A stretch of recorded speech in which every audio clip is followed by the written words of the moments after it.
tudo bem, tranquilo? Meu nome é Josmar Mendes.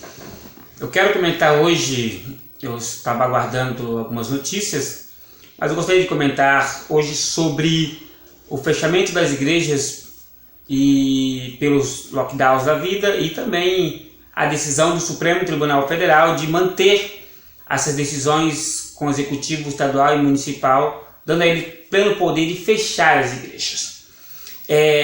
Fechar é uma palavra muito forte, mas mantê-las aí sem suas atividades aglomerativas, podemos dizer assim. Mas infelizmente nós estamos aqui para o estado de São Paulo há 30 dias, mais de 30 dias, com isolamentos em fase roxa e fase vermelha, e há 30 dias aproximadamente não temos aí um cultos normais, atividades normais em nossas igrejas, sem aglomerações, entenda bem? Muitos confundem quando nós dizemos aglomeração, cultos não é aglomerativos. Nossos cultos, eles seguem todas as recomendações da vigilância sanitária, da Anvisa, da OMS, aonde nos permite estar em um ambiente, porém de forma segura, mantendo o distanciamento social, higienização das mãos, higienização dos instrumentos, assim a qual usada nos cultos. Mas infelizmente, no início de março, nós tivemos aí o retrocesso das fases aqui do Plano São Paulo para a fase roxa, onde que é a mais restritiva, dando aí às igrejas, tirando das igrejas o direito de cultuar ou de ir e vir para cultuar a sua própria fé. Dando assim, todos aqueles que são religiosos, independentes da sua religião, foram inibidos e proibidos de ter as suas aglomerações, podemos dizer assim. Porém, depois de ser contestado, tivemos aí um dos maiores eventos do cristianismo, que foi o Domingo de Páscoa. O Domingo de Páscoa, a importância do Domingo de Páscoa, mesmo que seja uma data simbólica, mas a data mais importante do cristianismo, porque o Domingo de Páscoa, ou o Domingo da Ressurreição, ele simboliza o início da salvação humana, porque assim, Natal, ele é insignificante para os cristãos, podemos dizer assim, no geral, biblicamente o Natal não existe, porém, a morte de Cristo é a data mais importante para o judaísmo, para o cristianismo, para aqueles que querem Cristo, então nem se fala. Por que é mais importante? Pelo simples fator que é na morte de Cristo que nos dá o direito da salvação. Porque assim, Cristo tinha que morrer para mim ser salvo. Então, infelizmente, diante do Plano São Paulo, aos lockdowns da vida, nós quase não tínhamos direito de fazermos o culto de agradecimento, ou o culto de Domingo de Páscoa, ou a missa de Páscoa, segundo aí o regimento do Plano São Paulo. Porém, Cássio Nunes, o ministro do Supremo Tribunal Federal, ele deu uma liminar favorecendo as igrejas que abram. Até então, durante 3, 4 cultos, tivemos os cultos normais, lógico, atendendo a toda a medida protetiva de distanciamento social contra a Covid-19.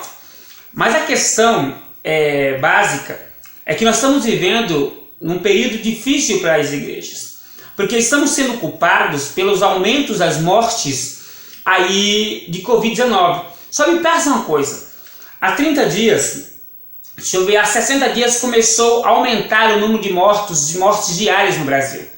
Há 60 dias aproximadamente explodiu as mortes diárias. Agora eu te pergunto uma coisa, se há quase 50 dias nós estamos em lockdown em São Paulo e algumas cidades há mais de meses em distanciamento social, por que está aumentando as mortes? Igrejas estão fechadas, mas hoje, amanhã, os aumentos de mortes são gigantescas, mortes diárias. Mas as igrejas estão fechadas, o comércio está fechado. Agora, eu não estou entendendo aí o que está acontecendo, se está aumentando o número de mortes em vez de diminuir. Aí muitos falam, mas aumentou o número de UTIs, de vagas na UTI. Lógico, morrendo 3, 4 mil por dia, vai aumentar. Mas tem alguma coisa errada. Se o lockdown ele tem 15 dias, após 15 dias ele vai começar a surtir efeito. Então, ou seja, depende de 30 dias após o decreto lockdown para surtir efeito. Até hoje não tenho visto isso, nenhum efeito. Na minha cidade em si, no mês de fevereiro, que não houve esse lockdown monstruoso que está tendo hoje, teve menos mortes na somática do mês do que o mês de março, que teve o mês inteiro praticamente de lockdown. Alguma coisa está errada. Alguma coisa. Agora vamos analisar abril. Nós estamos aí no meados de abril, dia 16 de abril, e o número também só tem aumentado. O número está muito grande. Aumentou as vagas, sim, mas o número de mortes está grande na DRS de Piracicaba também. Não está um número razoável, um número aceitável. Apesar que 0 é um número aceitável para quando vamos falar de mortes. Então, alguma coisa está errada. Mas quem está sendo punido são comerciantes e principalmente igrejas, templos religiosos. Nós queremos demonstrar nossa fé em público, nós não podemos, porque fomos proibidos de fazermos o cultos ao Senhor.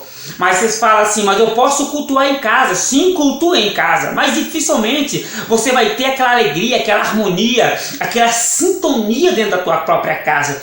Porque, entenda bem, dentro de casa nós temos várias coisas a fazer. Dentro de casa nós temos muitas coisas, nós temos algumas preocupações, temos nossos filhos, cuidados de casa, e sabemos, somente uma dona de casa sabe muito bem, ficar em casa todo dia é entediante. Entendeu? Por mais que eu vou tirar, sim, eu tiro meu momento de oração, meu momento de leitura, meu momento de ato de fé, mas tirando tudo isso, eu necessito também estar em comunhão, saber como está o meu próximo, não é somente ligar. Ele pode falar assim, eu estou bem, meu querido, mas nada do que um aconchego, um olhar, um apertar de mão, ou muitas vezes somente um demonstrar com distanciamento que eu me preocupo com ele me preocupa comigo, e aí vice-versa. É comum isto, mas infelizmente as igrejas estão fechadas, sendo julgadas por ser um instrumento de alta contaminação de Covid-19. Me responda uma coisa, meu querido.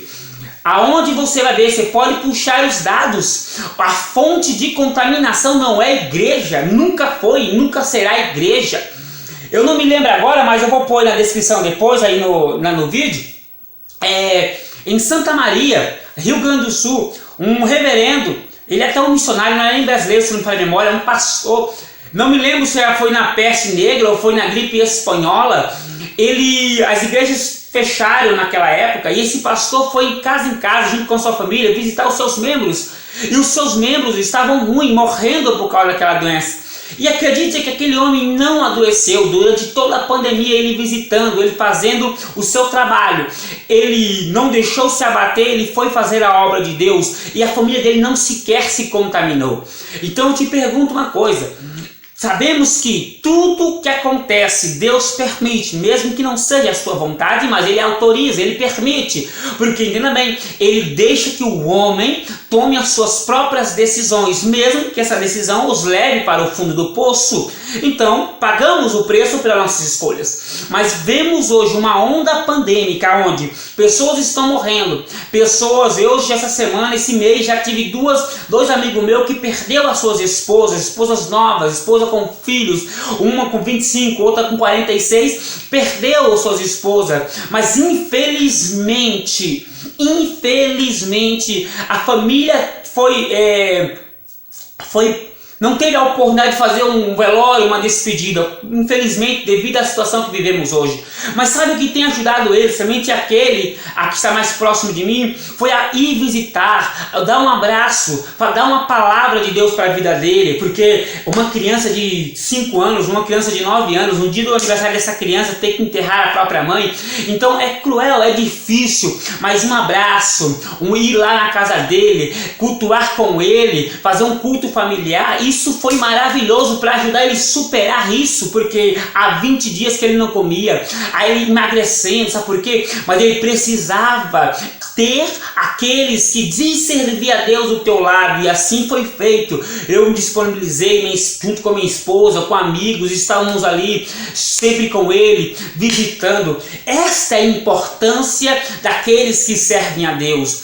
Sabemos que nós temos que tomar e tomamos todo o cuidado possível, mas é inaceitável me tirar o direito de abrir as portas da igreja e permitir que pessoas frustradas, pessoas doloridas, pessoas magoadas, pessoas aflitas, pessoas em depressão, pessoas simplesmente perdendo a tua esperança, porque a igreja é fechada. Tudo fechado, não há esperança. Ele está perdendo família, perdendo emprego, perdendo poder aquisitivo, que já não era muito. E o único lugar que ele podia ir, de graça, receber uma palavra, receber uma oração, ele não pode mais, que é nas igrejas cristãs, nas igrejas a qual dá uma alegria, que traz uma esperança para ele. Então, infelizmente estamos assim. Eu repudio de toda forma possível essa atitude do Supremo Tribunal Federal, que infelizmente tornou-se uma vergonha para o nosso país.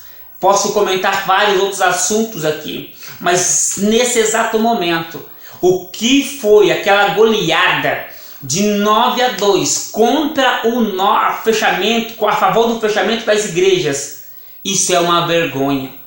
Isto é uma vergonha para o país. Somos cristãos. Eu não defendo governo A, governo B, governo C. Mas em nenhum momento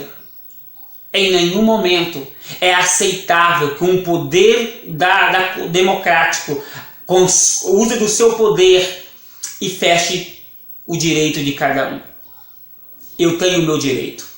Mas deixa eu fazer uma ressalva aqui para você, meu amigo. Entenda uma coisa.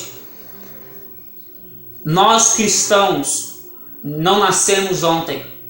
Nascemos do sacrifício da cruz, com um tal de homem chamado Jesus Cristo, homem de Nazaré, a qual o próprio Natanael disse: porventura viria algo bom de Nazaré? Ou seja, para Natanael ele foi insignificante, mas quando Natanael conheceu Jesus, ele viu que realmente Jesus era um grande homem de Deus, um grande profeta. E passou-se os tempos. A igreja foi perseguida por um tal de Saulo, centurião do exército romano. Ele foi caçar o povo. E em caminho de Damasco, ele foi simplesmente surpreendido com Jesus Cristo, que morreu na cruz do Calvário, a qual ele convenceu e mostrou: Paulo, porque não persigo você. Muitos falam assim: eu não estou perseguindo Jesus, eu estou perseguindo a igreja. Jesus falou assim: Paulo, por que me persegues? Mas quem és tu? Eu não persigo você. Paulo começou a entender com ele, Paulo pensava que não estava perseguindo Jesus, Deus, ele estava perseguindo o homem, mas na realidade ele estava perseguindo Deus. Entenda uma coisa para você, meu amigo: você que persegue a igreja, está perseguindo a igreja, entenda uma coisa: você não está perseguindo o homem, mas perseguindo a Deus. E todos que perseguem a Deus, uma hora cai do cavalo. Como Paulo caiu do cavalo, você vai cair do cavalo. Não é uma perseguição. Pedro, Tiago e João, Bartolomeu, Natanael, todos os demais, Tomé, José, Judas Tadeu, todos foram perseguidos pela igreja. Foi perseguido pelo amor a Cristo, mas nenhum deixou de adorar a Deus. Se aglomerava em cavernas, se aglomerava em casas, se aglomeravam em lugares, mas a palavra de Deus era pregada. Entenda uma coisa: hoje nós temos uma consciência de saúde sanitária, mas você nunca irá impedir de nós glorificarmos, exaltarmos o Senhor, não individual, mas reunidos como irmãos em Cristo, porque Deus é por nós. E entenda uma coisa: você você não está perseguindo a igreja, vocês não estão perseguindo a Assembleia de Deus ou a Igreja Católica Apostólica Romana, você não está perseguindo a Igreja Batista, a Igreja Quadrangular, você não está perseguindo nenhum ministério aí cristão, vocês estão perseguindo o próprio Deus. Agora eu te pergunto, se vocês começarem essa briga, aguente até o final. Que Deus os abençoe e que Ele tenha de misericórdia. E quando você cair do cavalo, pelo menos seja que nem Saulo, seja transformado em Paulo e pregue o Evangelho. Ou pode ser que nem alguns profetas que foram fazer coisa errada e encontrou a morte porque desafiou um Deus que não poderia se mexer. Não toque, não se escarneça. Cuidado que quando Deus se ira, vemos o que está acontecendo. Deus abençoe a todos em nome do Senhor Jesus Cristo.